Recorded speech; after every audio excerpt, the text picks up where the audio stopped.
Nós estamos falando aqui no Acontecência sobre mulheres contra a violência e o papo aqui ele está bastante animado, bastante rico desde o nosso primeiro bloco. Antes da gente voltar aqui para o nosso papo no sofá, eu quero trazer para você a nossa coluna eletrônica, hoje feita pelo Dr. Milton Rocha, pela doutora Bianca. Eles vão falar um pouco para a gente sobre a Lei Maria da Penha. Na volta da coluna eletrônica, a gente vai tratar disso aqui um pouquinho mais próximo. Assista conosco agora a coluna eletrônica do Acontecência, seus direitos na essência. Olá, estamos aqui no Acontecência, para falar mais uma vez sobre o tema Mulheres contra a Violência, no quadro Seus Direitos na Essência. No último quadro nós falamos um pouquinho do princípio da dignidade da pessoa humana e que desse princípio aí acabam vindo os princípios que norteiam a defesa da pessoa humana, nós como cidadãos como um todo. E hoje nós vamos falar um pouquinho da Lei Maria da Penha, que busca e que visa proteger a mulher, Isso aí veio de um contexto histórico bastante marcante. Nós podemos dizer que isso foi um marco na defesa da violência doméstica contra a mulher, Nós vamos estar falando um pouquinho da história dessa lei, A doutora Bianca está aqui ao nosso lado hoje e vai estar explicando para nós como que surgiu essa lei. Bom, a Lei Maria da Penha, ela é consequência de duas convenções internacionais, realizadas pela ONU com o objetivo da proteção à mulher. A Lei Maria da Penha, é a Lei 11.340, de 7 de agosto de 2003, se não me falha a memória, ela homenageia uma das mulheres que marcou essa violência na população. E foi um caso que repercutiu fortemente em todo o mundo. A senhora Maria da Penha, a qual a lei homenageia, ela já vivia uma tortura psicológica, uma violência psicológica dentro de um casamento. E dessa consequente violência psicológica, a senhora Maria da Penha ela acabou levando um tiro. O seu marido desferiu um tiro de espingarda, da qual ela ficou paraplégica e teve que ser cuidada dentro do hospital. Quando ela retornou para o lar, ela sofreu mais uma violência. Ela foi eletrocutada. E a única forma dela se ver livre dessa violência foi uma medida judicial protetiva a ela. E aí, decorrente disso, a violência contra a mulher, principalmente por ser a dona, entre aspas, do lar, a que mais tem o seio familiar, ela acabou sendo o marco inicial da luta das mulheres contra a violência. E desde então, a Lei Maria da Penha se tornou a medida mais... como que eu posso colocar? A medida mais certa para que ela se socorra disso. Porque muitas vezes as mulheres têm essa violência que começa psicologicamente e elas não sabem como lidar. Na verdade, às vezes elas não sabem nem que estão sofrendo essa violência. Elas acham que aquela condição de mulher já as coloca nessa posição e que aquilo se torna normal. A primeira coisa que nós temos que lembrar é que só depende de nós, mulheres, ou qualquer pessoa que sofre essa violência, é que somos a primeira pessoa que nós devemos recorrer. Aquilo tem que ser, a indignação tem que vir primeiramente dessa pessoa. A primeira coisa a se fazer é procurar uma delegacia da mulher e onde você vai ter todo um amparo, tanto judicial, tanto psicológico, quanto as medidas protetivas já para afastar aquela violência imediatamente. Então, a primeira medida é a mulher ir se defender na delegacia. Hoje nós temos principalmente a Delegacia da Mulher, que é um meio de deixar a mulher mais confortável a se falar deste assunto.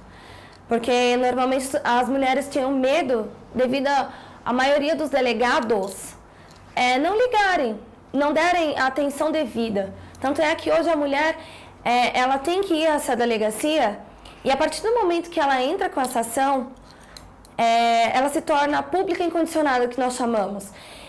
E o Ministério Público, ele vai até o final, mesmo que a mulher desista, justamente para que não haja nenhuma coação a essa mulher, para impedi-la de continuar com essa medida protetiva. Então, é essencialmente importante essa parte. Espero que tenha ficado bem claro. E eu agradeço aos doutores pela oportunidade. Eu gostaria de agradecer, né, a presença da doutora Bianca, que trouxe os esclarecimentos, doutor Milton Rocha, né? Estamos aqui encerrando o quadro Seus Direitos na Essência e que a semana que vem nós voltamos aí para mais esclarecimentos. Obrigado. Voltando agora sobre a Lei Maria da Penha, doutora Ivna, eu queria que a senhora falasse um pouquinho mais da Lei Maria da Penha, principalmente quando tem abandono de pai de filhos, como que funciona tudo isso, quando a mulher teve agressão e está usando da Lei Maria da Penha. Aliás, uma lei nova que nós estávamos até comentando, né? Acho que essa informação agora é importantíssima para a nossa espectadora. A Lei Maria da Penha, ela é do ano de 2006. Ela surgiu depois do caso da Maria da Penha, que no ano de 1983, se não me falha a memória, acho que 83, ela sofreu 2 tentativas de homicídio por parte do seu marido. Na primeira vez ele desferiu tiros contra ela, depois ele a eletrocutou. E passados quase 20 anos, ele não tinha ainda sofrido a punição, e aí houve a necessidade da intervenção, né, do Conselho Internacional de Justiça e do Comitê Latino-Americano de Violência para fazer uma denúncia à Organização dos Estados Americanos. E aí sim, esse caso tomou uma repercussão e esse organismo internacional, ele recomendou ao Brasil a adoção de políticas e de legislações mais rigorosas no combate à violência doméstica. Então esse foi o contexto, né? A morosidade da justiça brasileira, né? E também a questão da gravidade do fato em si, que culminou na criação da Lei Maria da Penha. Então esse foi o contexto. O caso da Maria da Penha devia se repetir em outras e outras situações. Diariamente. Diariamente. Com o advento dessa lei, essa Lei Maria da Penha, ela não define, ela não tem no seu texto a tipificação de nenhum crime. O que ela traz? Ela traz a noção do que é a violência doméstica. Ela enumera os vários tipos de violência, que pode ser física, pode ser moral, pode ser psicológica, pode ser sexual e patrimonial. Então, muitas vezes, um comportamento daquele seu companheiro, do seu marido, que você não compreende como violência, é violência, pode ser violência. E, a par disso, de definição do que vem a ser a violência, ela traz os casos em que a Lei Maria da Penha se aplica, nas relações de afeto em que a Lei Maria da Penha se aplica.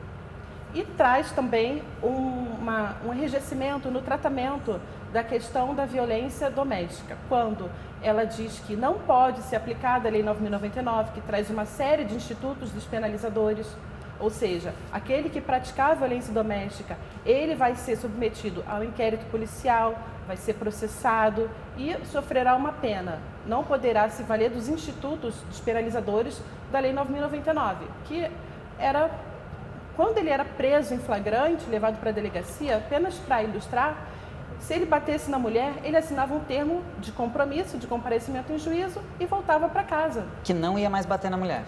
Ele assinava um termo de compromisso de comparecimento em juízo para aí sim ser processado. E quando chegava em juízo, existiam essas medidas despenalizadoras.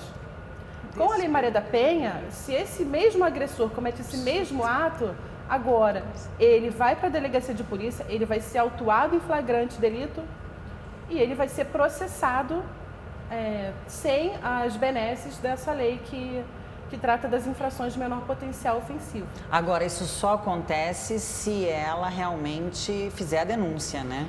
Na verdade, sim. A denúncia pode ser feita pela mulher ou por qualquer pessoa. Tá. Numa situação flagrancial, qualquer pessoa que vir uma mulher apanhando uma mulher sendo torturada, sendo maltratada, ela pode intervir, né, e acionar a polícia militar, que é aquela polícia ostensiva, né, que atua no momento em que o fato está acontecendo, e levar esse fato ao conhecimento do delegado de polícia. Ok. Tá. Quando uma mulher decide, então, né, ela entra em contato, o que de fato ela pode esperar quando ela liga no Disque Denúncia? Quando ela liga Tem uma proteção? Então, no Disque Denúncia, essa denúncia ela é feita e ela é encaminhada para a Polícia Civil. Quando nós recebemos essa denúncia, nós vamos analisar por quê. Ela pode ter sido uma denúncia feita tanto pela vítima quanto uma denúncia anônima. Então, o nosso papel é, de pronto, com a maior brevidade possível, averiguar essa denúncia. Por quê? Muitas vezes, aqueles que fazem uma denúncia anônima não têm comprometimento com a verdade. Não raras vezes, nós pegamos casos de denúncias anônimas que eram trotes. Então, ainda existe esse mau uso dos serviços, né? Infelizmente. Mas, havendo a procedência daquela informação, havendo a procedência aquele caso de violência aconteceu, o trâmite é normal como daquele que acontece quando a mulher vai à delegacia apresentar uma notícia-crime. Uhum. A denúncia feita pela mulher, ou uma denúncia anônima, ou até mesmo uma denúncia feita por um vizinho, por alguém que assuma a autoria daquela denúncia, é uma notícia-crime. E com a notícia-crime, nós vamos requerir instaurar um inquérito policial e dar o andamento das investigações para a colheita de provas e, possivelmente, né, proceder o indiciamento do agressor. Nós temos muitas informações, até técnicas, porque é um assunto bastante técnico. Mas, por exemplo, nós temos uma pessoa aqui muito próxima de nós que ela teve a seguinte situação. Ela foi cobrar um cliente, né? Uma dívida num cliente. E esse cliente ameaçou ela de morte com uma arma. Ela saiu correndo do estabelecimento e foi parar na primeira delegacia. Ocorre que na delegacia informaram a ela que não poderia mandar nenhuma viatura, não poderia fazer nada, doutora. E aí ela ficou dessa forma, né? Isso é assim mesmo? Ou ela teria que se resguardar ou não? A polícia deveria ter tomado na verdade, assim, ela apresentou uma notícia-crime, né? Então, qual é o procedimento? Nós vamos registrar essa ocorrência. Havendo realmente a flagrância, esse sujeito vai ser encaminhado à delegacia de polícia e vai ser dado o trâmite. Nesse caso específico que você me comentou, Larissa, não existe nenhuma relação afetiva entre eles. Uhum. Então, essa ameaça, ela não está no âmbito da Lei Maria da Penha. É uma ameaça que vai sofrer a incidência daquela lei que eu havia comentado, a Lei 9.099 de 95, que é a Lei do Juizado Especial Criminal. A Lei Maria da Penha, ela se aplica quando existe uma violência de gênero e uma relação afetiva, uma relação doméstica. Seja pai com filha, seja marido e mulher, companheiros, seja alguém que você esteja saindo, não necessariamente seja um namoro, mas tem que haver essa violência de gênero e essa violência no âmbito doméstico. Nesse caso, é uma relação contratual entre eles, né? Não existe em tese, né? Não existe essa hipossuficiência da mulher em relação ao homem. Mas as denúncias, eu acho que toda denúncia, ela tem importância. Precisa ser averiguada. Toda denúncia precisa ser averiguada. Ninguém que vai à delegacia de polícia, ela vai porque está feliz, porque... A passeio. Claro, nem vai a passeio, claro, Quem né? vai à delegacia está procurando socorro, está precisando de ajuda. Então, na medida do possível, sim. Às vezes a providência não foi da forma como ela queria, mas a Polícia Civil vai atuar. Não talvez da forma como ela imaginasse ser a mais correta, mas não sendo a situação flagrancial, não tem como a polícia prender. Andréia, na grande maioria das tuas assistidas lá, né? É mais Lei Maria da Penha, tem também essas questões de lei tradicional ou o foco maior na agressão mesmo doméstica? Agressão doméstica. agressão doméstica. Na grande maioria, a gente tem aí um percentual muito maior, grande. então. Principalmente nesses locais onde eu vou dar palestra. Porque elas nunca falam para todo mundo, mas ela me chama. Olha, eu estou nessa situação. É incrível isso. Nós vamos fazer mais uma parada para um break, porque esse número de 750 milhões de mulheres ao redor do mundo que sofrem agressão, ele é um número muito grande, gente. E a gente ainda precisa entender esse processo, precisa entender o que se passa na cabeça dessas pessoas. O Acontecência vai voltar e nós vamos entrar um pouquinho mais ainda a fundo nesse tema de mulheres contra a violência. Fica com a gente aqui, a gente volta em um minutinho, viu?